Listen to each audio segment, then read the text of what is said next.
Yes, there we go. So, hello guys, how are you doing? Hello, we're very good. Looking forward Great. to open air next E- month. Exciting to come down here to play in the very first time in a festival here in Brazil. Oh Oh, yeah. very, very, very excited. Yeah, absolutely. uh, and you guys, here's the third time you guys come here to Brazil. Uh, what the memories stuck with you from these past passages? Do you come here? Do you came here? I think I personally remember a very passionate metal crowd. I think the people who have fallen in love with our band are showing it very enthusiastically. It shows. It's always a pleasure to come down and gather our Brazilian sailors. So at a festival like this, I can't see it. I mean, not everyone will know us for sure, but yeah, I'm expecting to have a lot of very energetic um, uh, reaction and performance. Like it's going to be a great show from the memories we have. Um, I don't know if Meek has different memories The from coffee.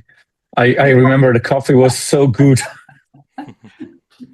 No, I mean, I'm kidding. I mean, I'm not kidding. The coffee was really extremely good. I think that, like the overall vibe in Brazil was such a passionate and strong and positive vibe that it's hard to forget. Like I remember that the first time we came, we had some time to visit the city. I was walking in the center of São Paulo with Dushi, our guitar player.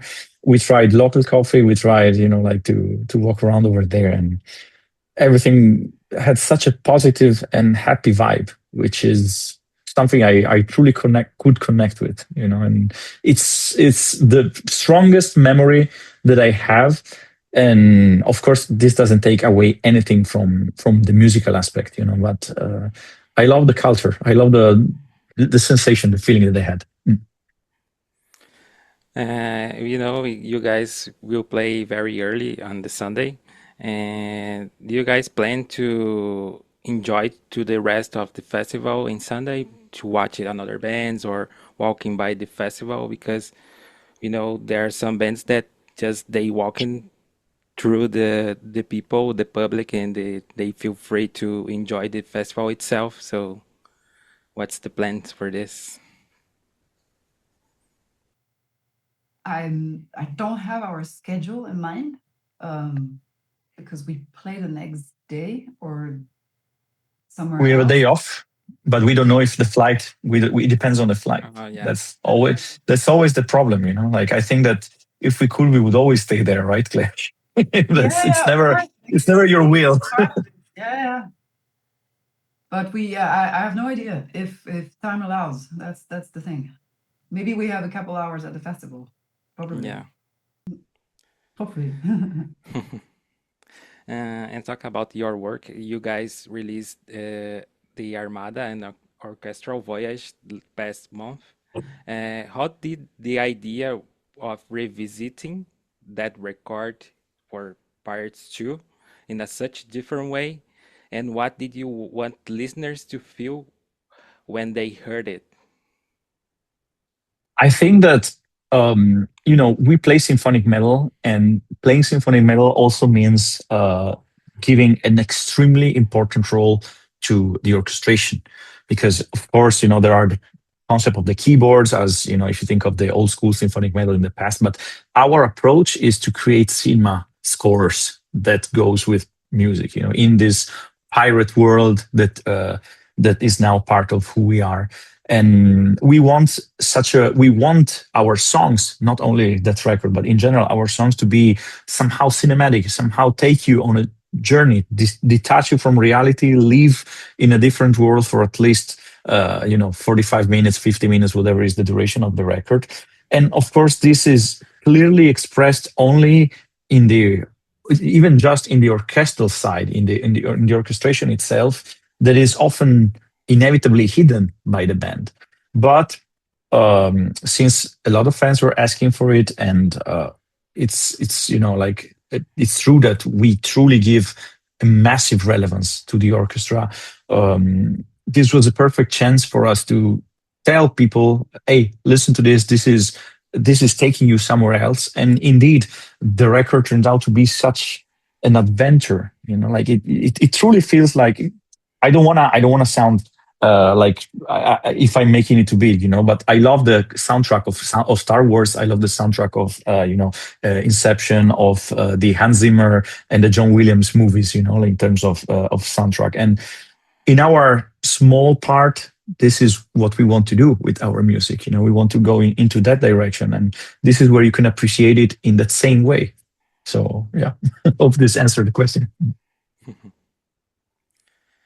And we know the symphonic metal shows the man a lot of physically about the costumes and the theatrics and the vocal range.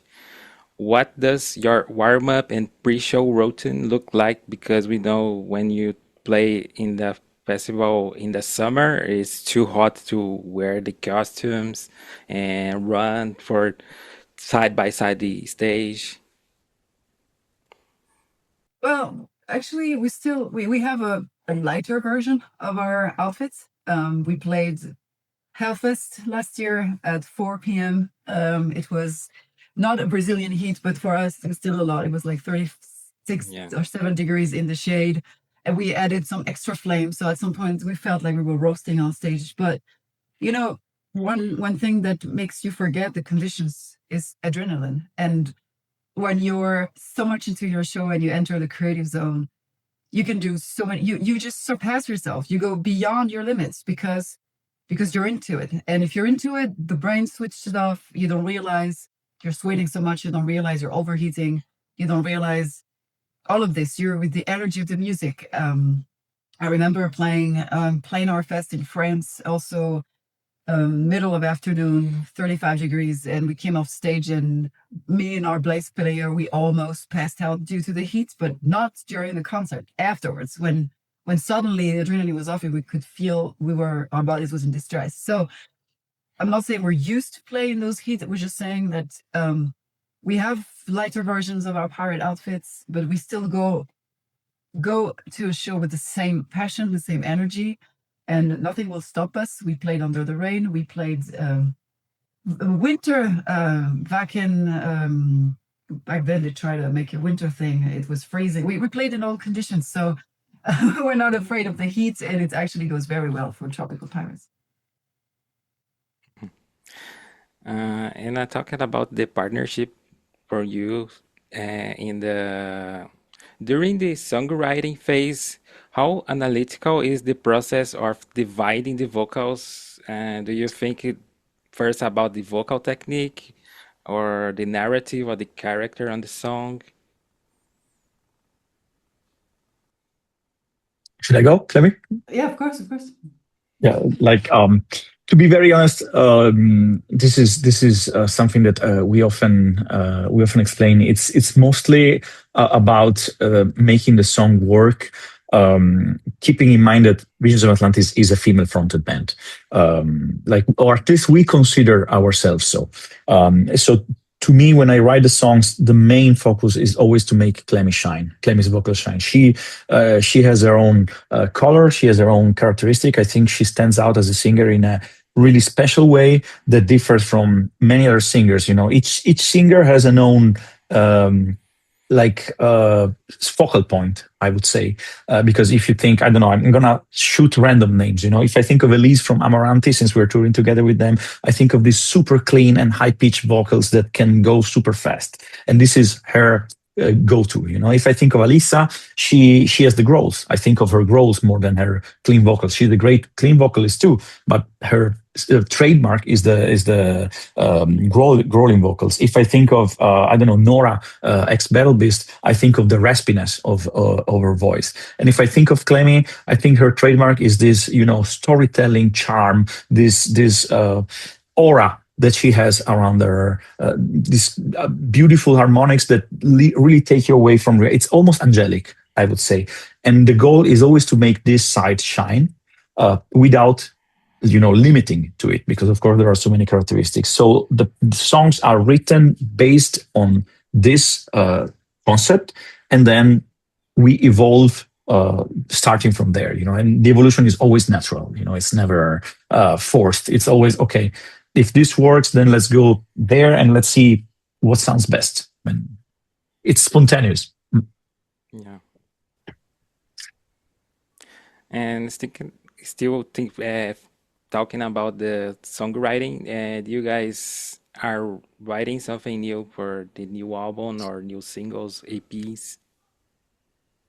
So I think it's pretty fair to say that Michele never stops writing music. It doesn't matter if we just released an album. It doesn't matter if we're recording an album. He is constantly writing music. So the short answer to that question is yes, there is music that has been written. Now, if it's already for the next record, it's a different step, because we are going to dive deeply into the creative process for our new album, which involves a lot of different decision making, a lot of a different approach, because we want to make it even more special, this next one. So there is a very good material that already exists. We need to see how we enhance, how we bring it to the surface. So right now we are in the pre-phase of fully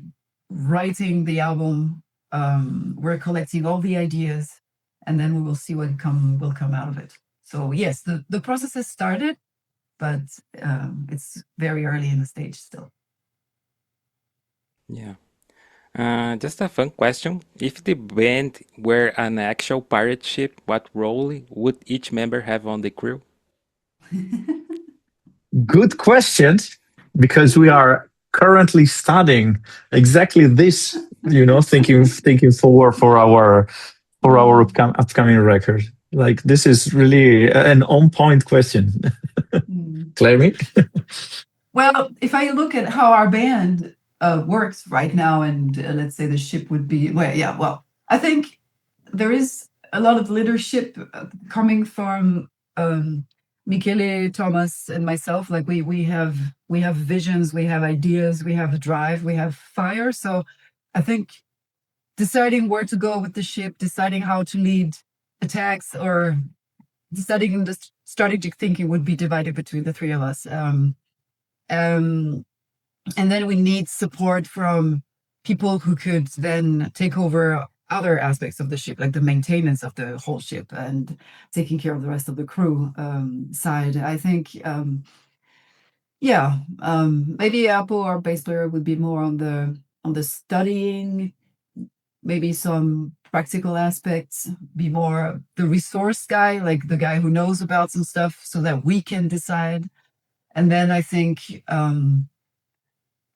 Thomas would be maybe the main captain, but we would have good incentive on where we should go and why. Maybe I would be more the diplomatical weapon, talking to other ships' commanders, and maybe Michele would be, I don't know, the battle operator, like unless you have a different worldview, of course. I'm just like brainstorming out loud. No. Dushi would be the one who decides who gets which portions of rum at night.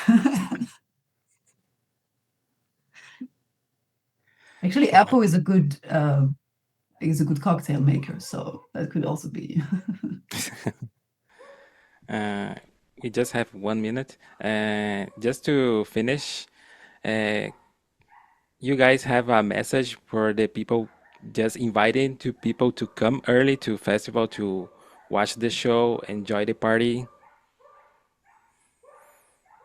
Yeah, of course. So first of all, we're super excited to return to Brazil and to return in such conditions, finally flying a large stage, finally gathering a lot of our Brazilian sailors. We're so excited to be chosen to participate in such an amazing event that is Vegas Open Air. So I think if you're a metalhead and you like melodic and great adventures and bands that you don't get to see very often, that this is your call to grab your tickets and not miss out. You have to be part of Bangers Open Air.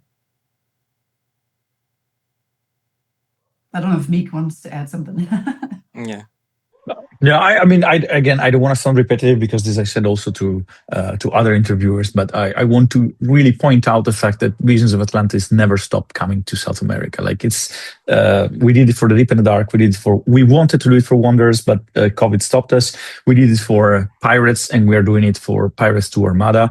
So we truly are putting all the love that we have towards going South America. And believe me, we're not doing this for the money, absolutely. But we care, and we don't want to stop. We truly don't want to stop. So hopefully we see each other there. And if you're having double thoughts, believe us, you are loved, and we are not stopping coming over. Yeah. So thank you guys. Thank you for having us, and see you there. See you Thank there. you. Thank you.